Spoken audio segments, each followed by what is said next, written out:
Hinduism एक ऐसा धर्म है जहाँ पे आपको सैकड़ों ग्रंथ मिल जाएंगे, सैकड़ों तरह की बातें मिल जाएंगी।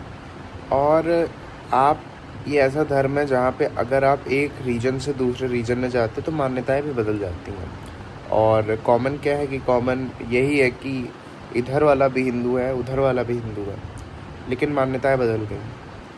असल में मान्यताओं की जो कहा जाएगा कि उनका बिहेवियर, मान्यताओं का बिहेवियर ही कुछ ऐसा है कि वो ऐसी चीज़ है जो कभी ना कभी चेंज होती रहती है।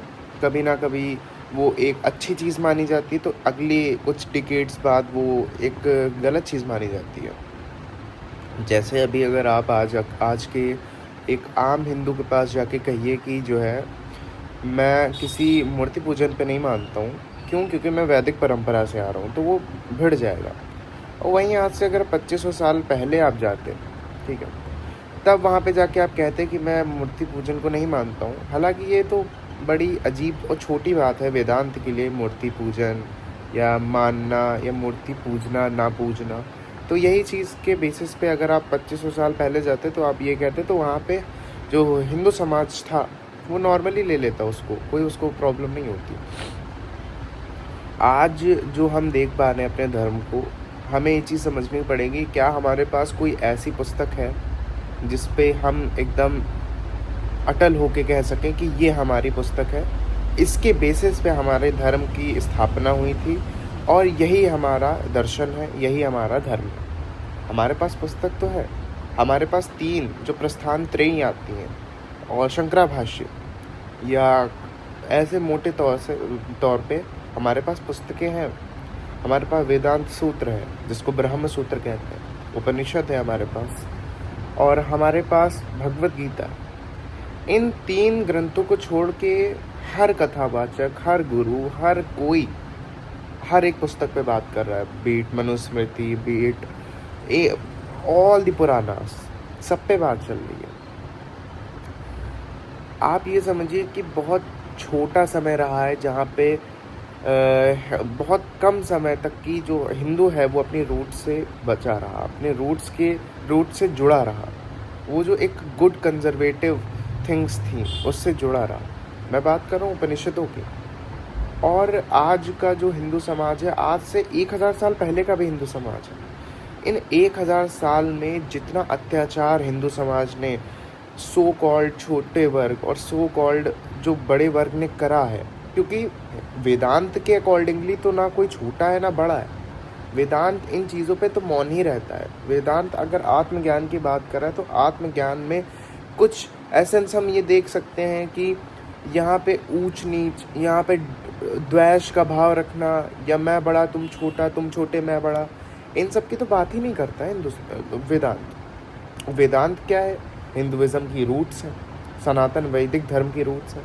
आजकल की संस्थाएं तो सुनने में आता है कि वो वेदों को ही नहीं मानती हैं। तो आपको ये चीज़ समझना पड़ेगा, जो वेद को नहीं मान रहा वो हिंदू कैसे हो गया? वो तो हिंदू नहीं हुआ। वैदिक परंपरा से हम लोग आ रहे हैं, हमारा जो मूल जो है वो वेद है। हम वैदिक परंपरा से अगर आ रहे हैं तो हमें वेदों को प्रमाण मानना पड़ेगा। अगर हम वेदों को प्रमाण नहीं मान रहे हैं, इसका मतलब ये है कि हम हिंदू नहीं हैं। हम चारवाक हो सकते हैं, हम बौद्ध हो सकते हैं, हम जैन हो सकते हैं, हम हिंदू नहीं कहलाएंगे अगर हम वेद को नहीं मान रहे। और बड़ी बड़ी संस्थाएं ये कर रही हैं। इन्हीं लोगों के कारणवश जो इतना अत्याचार हिंदुओं ने अपने शूद्र भाइयों के साथ करा, इनके कारण, क्योंकि इन्होंने जो द्वेष फैलाया है ना, ये जो कट्टरपंथियों ने जो द्वेष फैलाया है, ये जो सो कॉल्ड ऊंचा वर्ग है, इसने जो द्वेष फैलाया है, और जिस पुस्तक के माध्यम से उस पुस्तक का जो जलाना था वो तो हो चुका है। लेकिन ये सब भी ऊपर से लगता है कि आप एक दिन बना चुके हो जहाँ पे आप एक पुस्तक को जला रहे हो, लेकिन क्या हम अपनी चेतना के स्तर को बढ़ा पा रहे हैं? जो इसका मूल कारण है वो तो मनुष्य की चेतना है ना। अगर मनुष्य की चेतना ही निचले स्तर की है तो बाह्य जगत में आप कुछ भी करते रहिए, उससे कोई मतलब नहीं निकलेगा। हमें क्या करना पड़ेगा? हम अपने दलित समाज के लोगों को, हम अपने शूद्र भाइयों को, हम अपनी जो हम उनकी भी परंपरा है ये, चूँकि हमारी सिर्फ परंपरा नहीं है, वो उनकी भी परंपरा है। तो वो इस परंपरा से कैसे जुड़े रहे, वो इस दर्शन से, इस फिलोसफी से, इस फिलोसफिकल स्कूल ऑफ थॉट से कैसे जुड़े रहे। तो हमें अपने जो हीरो को निकालना पड़ेगा, हमें अपने हीरो को बाहर निकालना पड़ेगा। हमारे जो डायमंड्स हैं, यानी कि उपनिषद, यानी कि वेदांत सूत्र, यानी कि भगवत गीता जी, अष्टावक्र गीता जी, इनको हमें लाना पड़ेगा। लोग कहते हैं कि ये जातिवादी थे, वो जातिवादी थे। अरे भाई, सब नहीं थे जातिवादी। ये जो जनरलाइजेशन चलता है कि हम बिल्कुल थे, बहुत लोग थे, लेकिन अब ये कह देना कि ब्राह्मण थे तो मतलब अगर शंकराचार्य ब्राह्मण घर में जन्म लिया तो वो भी जातिवादी हो गए, और उन्होंने ही तो अद्वैत सिद्धांत दिया, तो जातिवादी कैसे हो गए। अद्वैत सिद्धांत का जो लोग मतलब समझते हैं, मुझे बताइए उसमें क्या जातिवाद आना भी किसी तरीके से पॉसिबल है। जब हमने अपनी मूल जो रखे सिद्धांत, उसमें ज्ञान को सबसे ऊपर रखा, तो ये अज्ञानता नहीं है कि आप दो लोगों में द्वेष ला रहे हो, क्योंकि हमारा धर्म तो वसुधैव कुटुंबकम के अकॉर्डिंगली बना बड़ा है ना। हमारा हिंदू धर्म उपनिषदों से जो उसका महावाक्य है वसुधैव कुटुंबकम, तो वसुधैव कुटुंबकम में क्या हम शूद्रों को किनारे रख रहे हैं? नहीं रख रहे हैं, लेकिन कुछ ऐसे निचले स्तर के जो ग्रंथ हैं वो रख रहे हैं, उनको खारिज करना पड़ेगा, क्योंकि वो जो हमें द्वेष ला रहे हैं, जो द्वैत का भाव पैदा कर रहे हैं, उन ग्रंथों को तो हमें निकाल फेंकना चाहिए। क्यों? क्योंकि वेद हमारी परंपरा है, वेद से हम आए हैं, और वेद ये नहीं कहते हैं, वेद का ये नहीं कहना है, और वेद में भी उच्चतम जो है वो उपनिषद है। आप वेद में भी निकाल के ले आओगे, लेकिन उच्चतम दर्शन वेदांत, वेद का अंतिम हिस्सा वेदांत एकमात्र ऐसी चीज़ है जो आपको लिबरेशन, मुक्ति की तरफ ले जाएगा। और उसमें ना ब्राह्मण है, न सब आते हैं उसमें, जितने भी वर्ग हैं जो बनाए गए हैं। वैसे तो वर्गों का भी एक तरह से ये सामाजिक तौर पे बनाए गए हैं वर्ग, इनका धर्म से कोई लेना देना नहीं। धर्म को आपसे ही लेना देना है, आपकी आइडेंटिफिकेशन से नहीं लेना देना है कि आप कहाँ से आ रहे हो, आपको क्या है, आप क्यों हो। और ये तो एक ह्यूमन टेंडेंसी है कि आप देखते हो कि आप हो, एक कोई और है जो कुछ अलग मान रहा है, तो द्वेष अपने आप आता है। इस द्वेष को मिटाने के लिए आत्मज्ञान होना बहुत आवश्यक है। वो आत्मज्ञान आपको उपनिषद दे रहा है। तो इसका मतलब ये होता है, ओवरऑल कंक्लूजन इस वीडियो का ये है, जो हर मैक्सिमम वीडियोस में बोलता हूँ कि उपनिषदों को जानिए, गीता को समझिए, वेदांत सूत्र को जानिए, इन छोटे मोटे ग्रंथों में मत फंसे रहिए, इन कहानियों में मत फंसे रहिए। हम तभी अपने सनातन वैदिक धर्म को, जो सनातन सही में है, अगर उपनिषद है सनातन वैदिक धर्म के साथ, जो कि मूल वही ही है, तो सनातन सनातन है। वरना तो फिर दिक्कतें हैं। अगर हम इस रूढ़िवादिता में रहें कि फला फला मूर्ति के सामने फला फला कुछ कर रहे हैं, ये देखिए, समझने की कोशिश करिए, धक्का लगता है, लेकिन अगर आप इतिहास पढ़िए तो आपको अंदाज़ा हो कि आप फला फला कर्म कांड कर रहे हैं, फला फला मंत्र का जाप कर रहे हैं, फला फला आप माला फेर रहे हैं।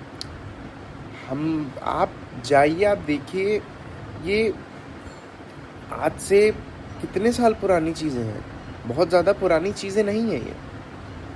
और यही चीज़ों के कारणवश हम अलग हो रहे हैं वैज्ञानिक दृष्टिकोण से भी। विज्ञान असली धर्म को कभी खारिज नहीं कर सकता है, क्योंकि असली धर्म निकलता है दर्शन से, असली धर्म निकलता है फिलॉसफी से। मान्यताओं से असली धर्म नहीं निकलता है। और जो मान्यताओं से धर्म निकला है वो तो आप देख ही पा रहे हैं कि जो ऊपर बैठे हुए लोग हैं वो नीचे बैठे हुए लोगों को किस तरह जो है चोट पहुंचाते आ रहे हैं। ये जो डिस्क्रिमिनेशन है वो एक मान्यता से बने हुए धर्म से आ रहे हैं, क्योंकि असली धर्म की तो ये बात ही नहीं हो सकती। असल धर्म यहाँ पे मैं किसी कस्टम रिलीजन की बात नहीं कर रहा हूँ, असल में धर्म की मैं बात कर रहा हूँ। धर्म आपको सिर्फ और सिर्फ एकमात्र चीज़ से आपको अवगत बता रहा हूँ मैं। कहा जाए कि आपसे एक चीज़ चाहता है, वो है आत्मज्ञान, तभी आप धार्मिक हो। रिलीजियसनेस अगर आप एक रिलीजियस पर्सन हो, तो आपका पहला जो पॉइंट होगा वो यही होगा कि आप आत्मज्ञान की तरफ बढ़ रहे हो। बाकी जो कुछ भी हम करते हैं, जो भी कुछ करते हैं कहीं हद तक वो चित्त की शुद्धि मात्र कर सकता है, जैसा विवेक चूड़ामणि में आता है, उससे ज़्यादा कुछ नहीं। तो यही था आज का वीडियो जिसमें हमने समझने की कोशिश करी। कंक्लूजन मैंने बताया, हमें उपनिषदों की तरफ जाना चाहिए। हमें अपने जो दलित भाई हैं और शूद्र जन लोग जो हैं उनको हमें अपने आसपास उपनिषदों के माध्यम से लाना चाहिए। उपनिषद उनको देना चाहिए, भगवत गीता उन्हें देनी चाहिए, क्योंकि वो भी उसी परंपरा से आ रहे, वो भी उतने ही हैं जितने हम हैं।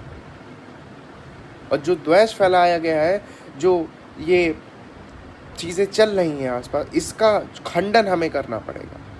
जो ये बता रहे हैं कि आप नीचे हो, इनका ज़रूर आप शूद्र भाई खंडन करते भी हैं, सब करते हैं, हमें वो खंडन करना चाहिए। लेकिन हमें अपनी मूल धारा से अगर वंचित रह गए तो दिक्कत है। तो आप द्वेष मन में लेके बैठ जाएंगे, आप मूल बात नहीं समझेंगे कभी।